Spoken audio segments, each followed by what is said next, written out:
तेलंगाना के लोगों को ये कांग्रेस से भी बहुत सावधान रहने की जरूरत है।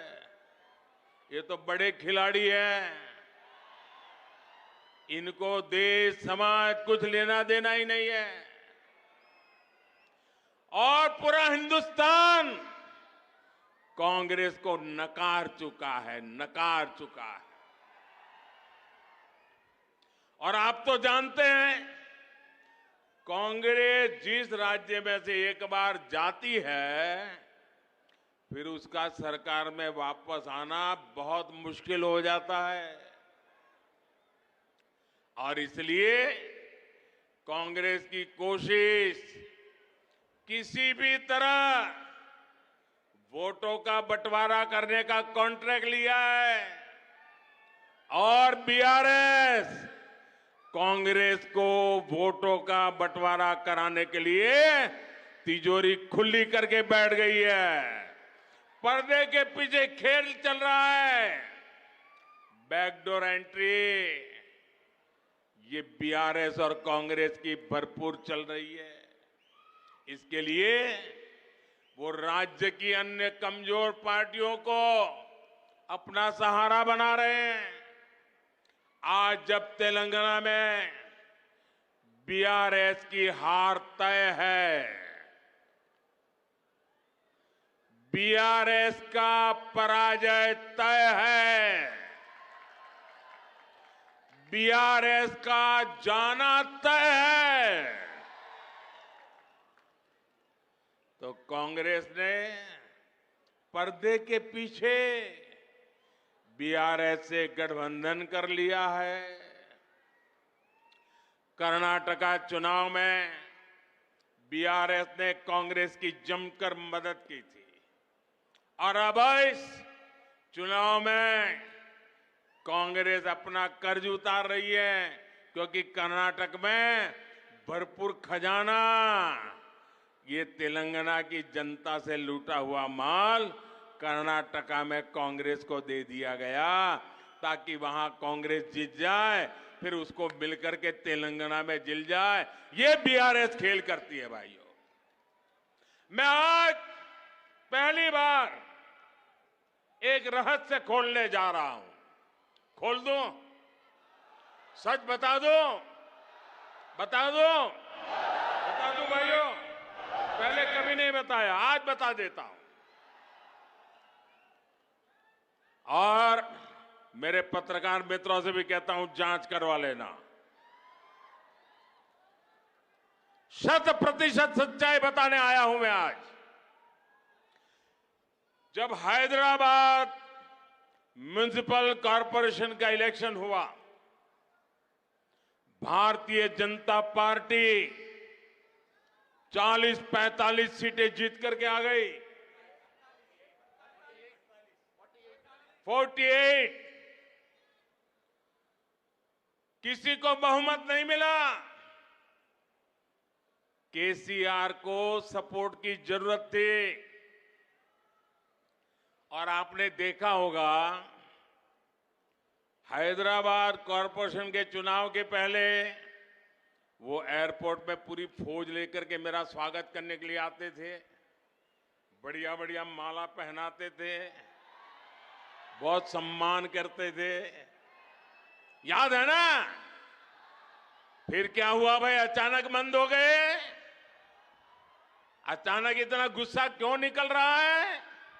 इसका कारण यह है कि हैदराबाद के चुनाव के बाद, ये भी तारीख चेक कर ले मीडिया वाले, वो दिल्ली मुझे मिलने आए, बहुत बढ़िया मुझे शाल उड़ाई, बहुत मुझे आदर किया और इतना प्यार दिखाया, इतना प्यार दिखाया, ये केसीआर के कैरेक्टर में ही नहीं है।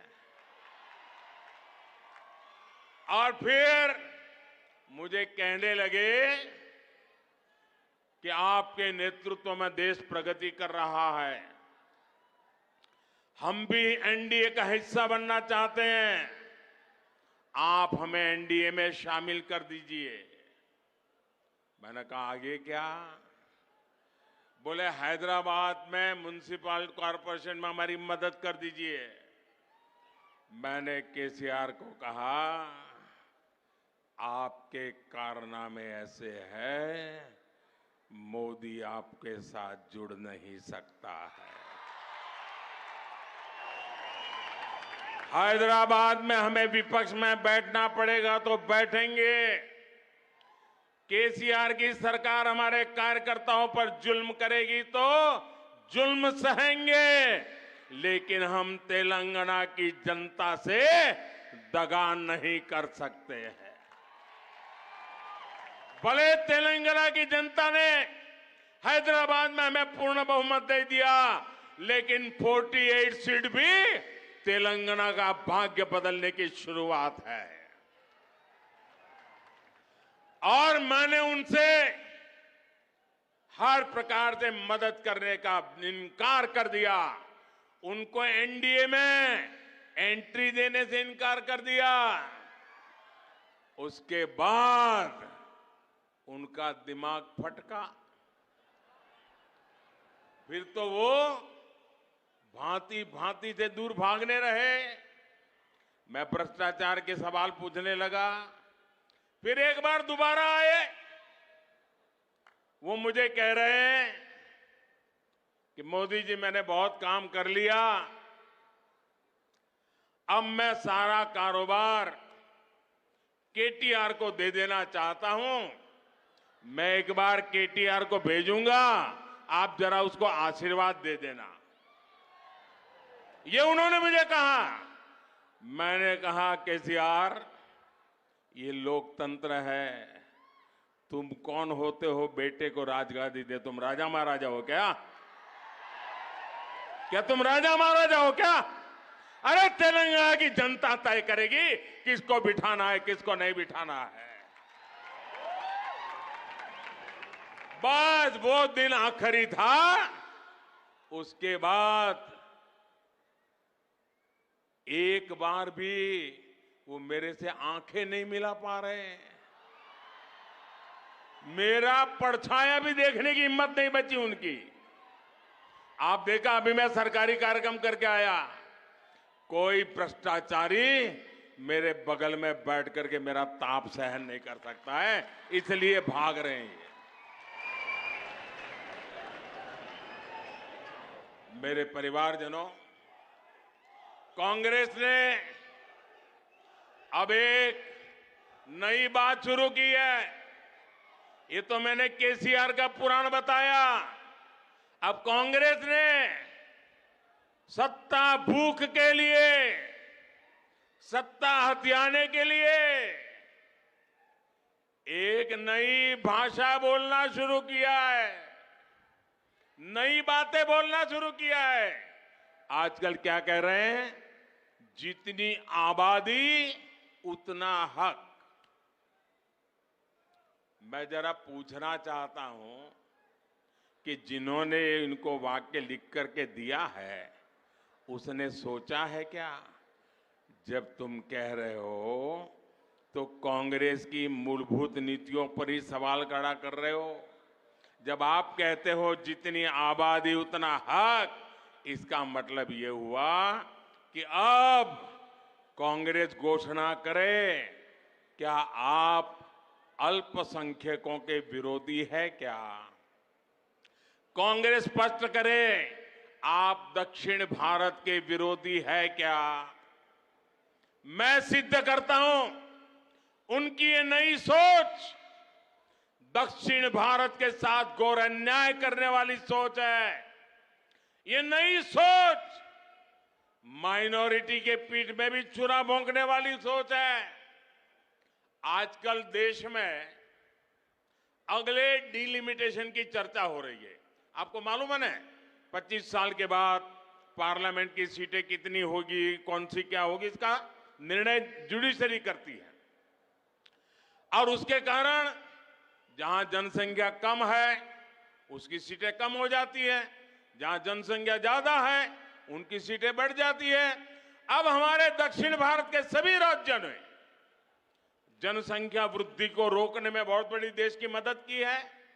अब कांग्रेस का नारा ऐसा है कि जिसकी जितनी आबादी उतना उसका हक। इसका मतलब अब कांग्रेस दक्षिण भारत के संसद सदस्यों की संख्या कम करने का नाटक करने जा रही है, खेल खेलने जा रही है।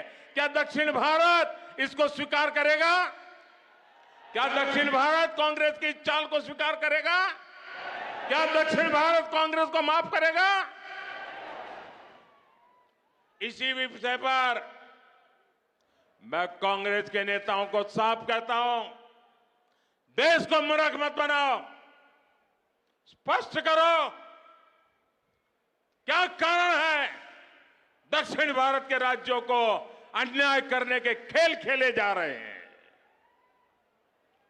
और इंडी गठबंधन के दूसरे दलों से भी मैं कहूंगा, हिम्मत है तो जरा कांग्रेस से पूछिए कि वो किस रास्ते पर जा रही है। मैं दूसरा सवाल पूछता हूं, जो कहते हैं जितनी आबादी उतना हक, मैं कांग्रेस को सवाल पूछता हूं, साउथ के अंदर खास करके तमिलनाडु में मंदिरों पर सरकार का हक है, सरकार ने कब्जा कर लिया है। मंदिरों की संपत्ति को सरकारी मिलीभगत में हड़प किया जा रहा है, मंदिरों को तो लूटा जा रहा है, मंदिरों को तो कब्जा किया गया है, लेकिन माइनॉरिटी के पूजा स्थल को हाथ नहीं लगाते हैं, सरकार के नियंत्रण में नहीं लेते हैं। अब कांग्रेस ने जो नारा दिया है, कांग्रेस ने कहा है कि जितनी आबादी उतना हक। अगर यही आपका मंत्र है, यही आपका सिद्धांत है, तो क्या माइनॉरिटी के जितने पूजा स्थल है उनको ये दक्षिण के आपके सारे साथी जब्त करेंगे क्या? उनका कब्जा करेंगे क्या? उनकी प्रॉपर्टी को लोगों के काम में लाएंगे क्या? नहीं लाएंगे। मैं दूसरा सवाल पूछता हूं कांग्रेस को, ये जो नारा देते हैं तो क्या कांग्रेस और उसके साथी, खास करके तमिलनाडु, क्या वो वहां हिंदू मंदिरों को जो कब्जा किया जा रहा है, हस्तक्षेप किया जा रहा है, दक्षिण के अधिकतम राज्यों में यही खेल चला है। जब आप कहते हैं जितनी आबादी उतना हक, तो क्या ये हक हिंदुओं को आप वापस देंगे क्या? जवाब दीजिए। ये झूठी बातें मत करिए, लोगों को भ्रमित करने का खेल खेलना बंद कर दीजिए। कांग्रेस को, इंडी अलायंस को इस बारे में भी अपना स्टैंड साफ करना चाहिए। कांग्रेस के साथी जो तमिलनाडु में राज करते हैं, जो केरल में राज करते हैं, जो तेलंगाना में राज करते हैं, जो कर्नाटका में राज करते हैं, ये सारे साथियों को कांग्रेस से बात जवाब देना पड़ेगा। साथियों, आज देश में सबसे बड़ी जरूरतमंद जिनको डगर डगर पर मदद की जरूरत है, वो कौन है? हमारे देश के गरीब परिवार है। अगर आज इस देश की सबसे बड़ी कोई जाति है तो वो जाति गरीब है, और इन गरीबों की सबसे बड़ी जाति, उनकी सेवा, उनका कल्याण, उनकी प्रगति, यही सच्चा सामाजिक न्याय है। हमारी सरकार ने पिछले 9 सालों से गरीब कल्याण के लिए दिन रात मेहनत की है, और इसके परिणाम भी सामने आ रहे हैं। नीति आयोग की रिपोर्ट कहती है कि 5 वर्ष में 13.5 करोड़ लोगों को गरीबी से बाहर लेने का पवित्र काम हमने किया है। और इसलिए मेरे लिए तो जाति अगर कोई है, देश की सबसे बड़ी जाति कोई है तो गरीब है। और अगर गरीब को गरीबी से बाहर निकालेंगे ना तो ये देश समृद्ध होने से कोई रोक नहीं पाएगा। और यही मोदी का सपना है, यही मोदी की गारंटी है, यही मोदी का संकल्प है और यही मोदी की साधना है, यही मोदी की तपस्या है। और मैं अन्य सभी राजनीतिक दलों से भी आज आह्वान करता हूं, हाथ जोड़ करके मैं देश के सभी राजनीतिक नेताओं को, सभी दल के मुखियाओं को, सभी पॉलिटिकल पार्टियों को कहता हूं, आइए, आजादी के 75 साल हो गए, आइए गरीबों के कल्याण पर विचार करें, गरीबों की भलाई के लिए विचार करें, गरीबों की भलाई के लिए योजनाएं बनाएं, गरीबों के उत्थान के लिए काम करें।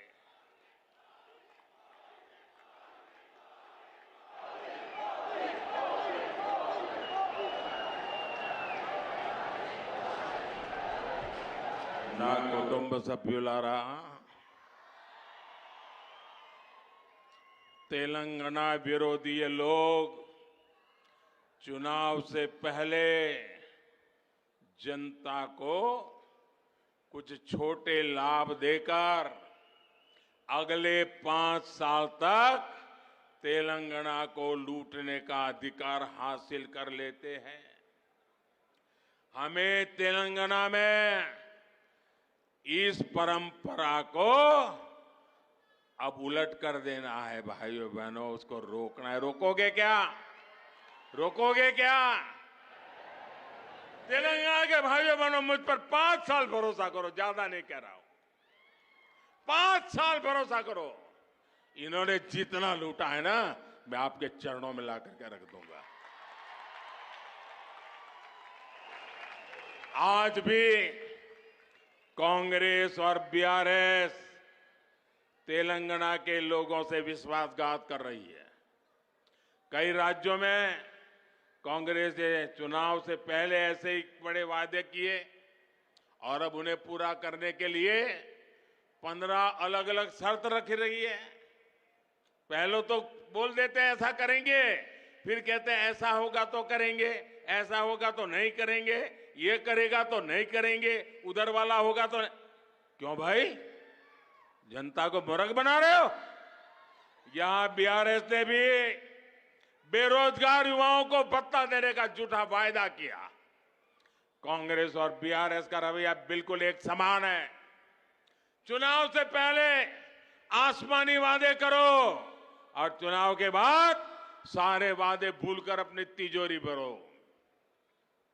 ना कुटुंब सभ्युलारा, बीजेपी का ट्रैक रिकॉर्ड अपने वायदे पूरे करने का है।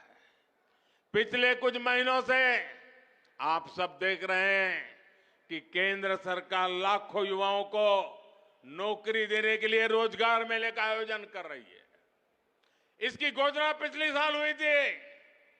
इस मेले के जरिए देश के हर कोने में लाखों युवाओं को सरकारी नौकरी के नियुक्ति पत्र, पब्लिकली नियुक्ति पत्र देने का काम हमने किया है।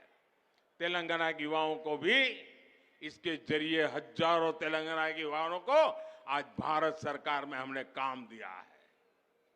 यहां के युवा ये देख रहे हैं कि पूरी प्रक्रिया बिना रुकावट और पारदर्शी तरीके से हुई है।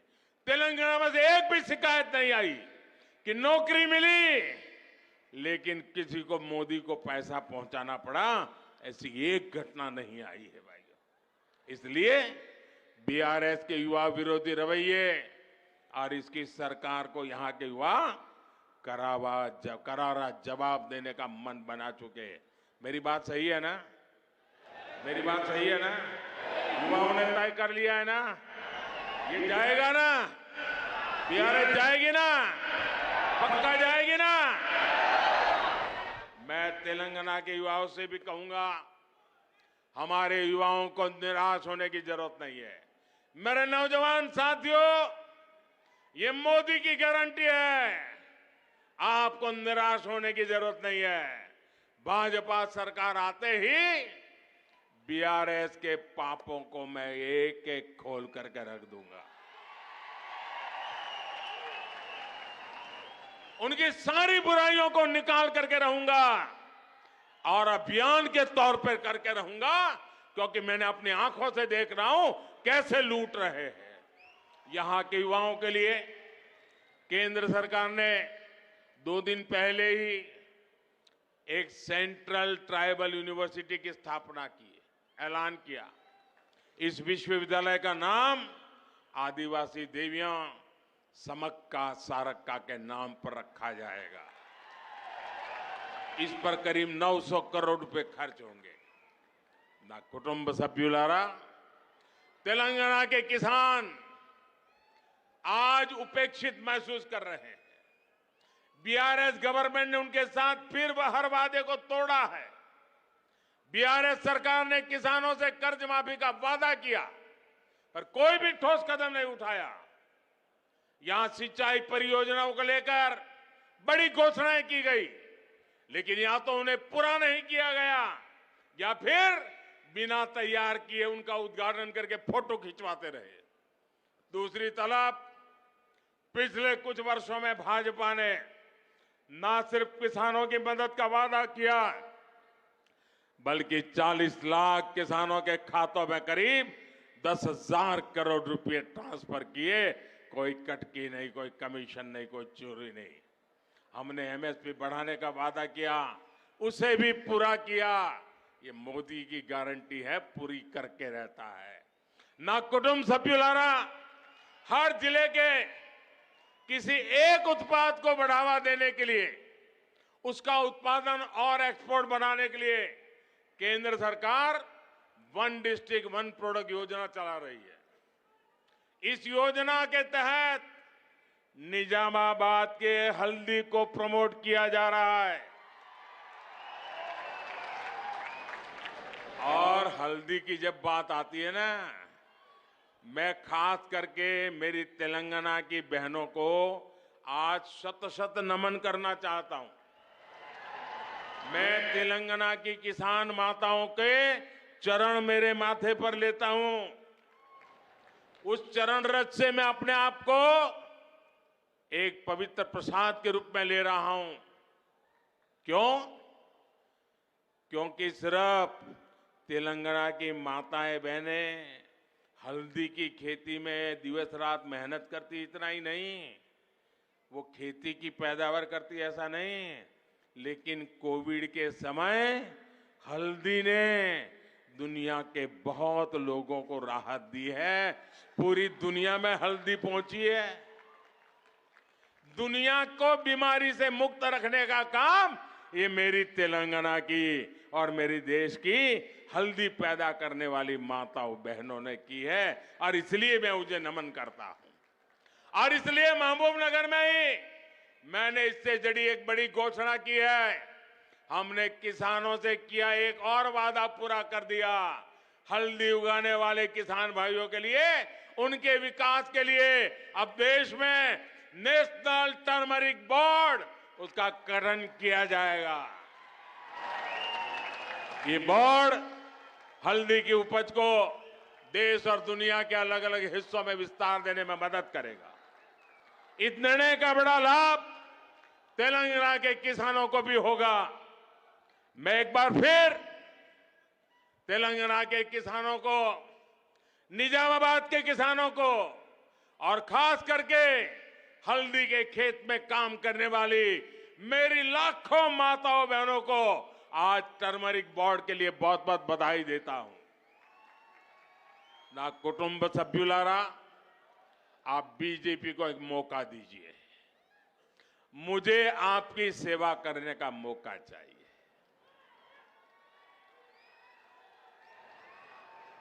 देंगे? मुझे सेवा करने का मौका देंगे? मुझे आपकी सेवा करने का मौका देंगे? मुझे आपके दुख दूर करने का मौका देंगे? मुझे आपके पाई पाई की कमाई को बचाने का मौका देंगे? मुझे आपका भला करने का मौका देंगे? मुझे तेलंगाना के तरुणों का, नौजवानों का, यूथ का भला करने का मौका देंगे? आपका ये ऐसा उमंग मेरा वादा है, जो कहा है वो करके रहूंगा। हम दिखाएंगे कि तेलंगाना कितनी ऊंचाई पर जा सकता है।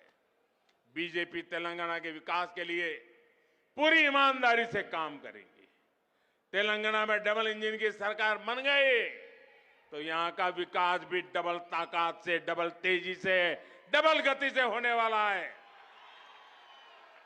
बीजेपी तेलंगाना की लूट बंद करेगी। बीजेपी तेलंगाना के युवाओं को नए अवसर देगी। बीजेपी तेलंगाना की महिलाओं को मान सम्मान और सुरक्षा देगी। बीजेपी तेलंगाना में ईमानदार और पारदर्शी शासन लाएगी। ना कुटुंब सभ्युलारा, चाहे गरीब हो, युवा हो, महिलाएं हो या किसान हो, भाजपा समाज के हर वर्ग के कल्याण को लेकर प्रतिबद्ध है। मुझे यकीन है कि तेलंगाना के लोग अभूतपूर्व स्नेह और सहयोग का आशीर्वाद हमें देते रहेंगे। मैं भाजपा के प्रत्येक कार्यकर्ता से भी कहूंगा, हर बूथ को जीतिए, हर बूथ पर लोगों का दिल जीतिए। कमल घर घर पहुंचे, कमल हर दिल में पहुंचे। कमल के दिल में हर तेलंगाना का नागरिक और तेलंगाना के हर नागरिक के दिल में कमल। हम मिलकर तेलंगाना के लिए लोगों की आकांक्षा पूरी करेंगे। इसी विश्वास के साथ इतनी बड़ी तादाद में आपका आना, यही हवा का रुख बता देता है। बहुत बहुत धन्यवाद। मेरे साथ जोर से बोलिए, भारत माता की, भारत माता की, भारत माता की।